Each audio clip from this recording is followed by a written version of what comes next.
अब जानते हैं कि वसीम रिजवी से जितेंद्र नारायण सिंह त्यागी बने हुए जितेंद्र जी को हरिद्वार पुलिस ने जिहादियों के प्रोपोगंडा के कारण गिरफ्तार किया और जो उन्होंने कहा ही नहीं था उसकी अब उनके ऊपर एक मुसलमान के द्वारा दायर किए गए एफआईआर के आधार पर उनकी गिरफ्तारी हुई।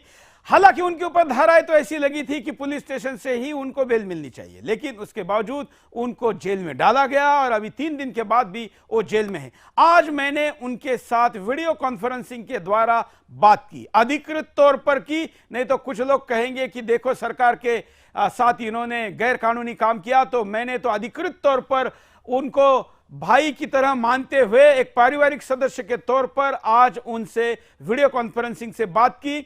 जरा फोटो दिखाइए, उनके चेहरे पर जो कॉन्फिडेंस है वो ये बता रहा है। जो उन्होंने कहा कि उन्होंने जो हिंदू धर्म अपनाया है, घर वापसी की है, ये केवल नाम बदलने के लिए नहीं बल्कि इसके लिए लड़ने के लिए की है। उनके मेरे साथ चर्चा के दौरान उनके चेहरे पर जो मुस्कुराहट है, जो प्रसन्नता है या संघर्ष के लिए जो उनकी तैयारी है, वो ये बता रही है कि ये फोटो देखने के बाद कई गद्दारों को और लगेगा कि अरे ये तो अंदर जाने के बाद भी अभी भी हंस रहे हैं। ये उनके चेहरे पर की आप प्रसन्नता देख रहे हैं। हालांकि हमारे लिए ये जरूर बुरा लगने वाली बात है कि पुलिस ने आखिर उनको गिरफ्तार किया ही क्यों है, क्योंकि यह हमारा कर्तव्य है। कोई मुसलमान हिंदू बन रहा है तो उसकी सुरक्षा भी हम ही ने देखनी है, लेकिन और जेल में सुरक्षित है, उनको पूरी सरकार ने ध्यान रखा हुआ है और सुरक्षा दी हुई है और जल्दी ही बेल करके वो बाहर आएंगे और पुनः हिंदू धर्म के कार्य में लग जाएंगे।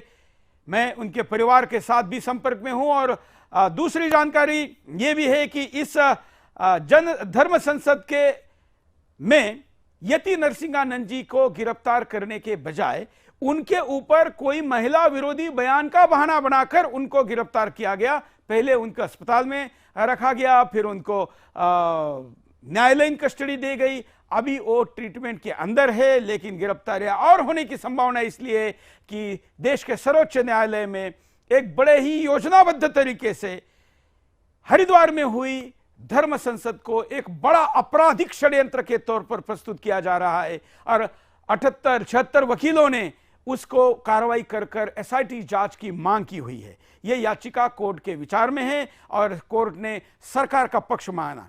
विशेष बात है कि यहां पर मैं नहीं था क्योंकि उन दिनों में मैं दिल्ली के कार्यक्रम में था, उसके बावजूद मेरा नाम भी इसके अंदर डाला गया है।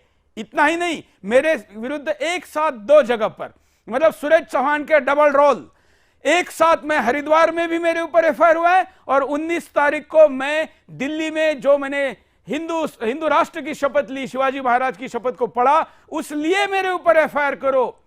एक ही व्यक्ति, एक ही संस्था, एक ही समूह, एक व्यक्ति को 2 जगह दिखाकर मुझे कानूनी ट्रैप करने के चक्कर में हैं, लेकिन हम अपनी बात पर कायम है।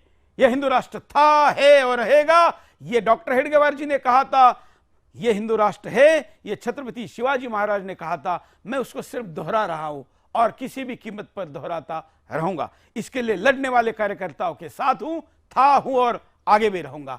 आपकी भी हमको साथ की आवश्यकता पड़े तो आप खुलकर सामने आए, यह आशा के साथ आज के बिंदास बोल में इतना ही। धन्यवाद। जय हिंद।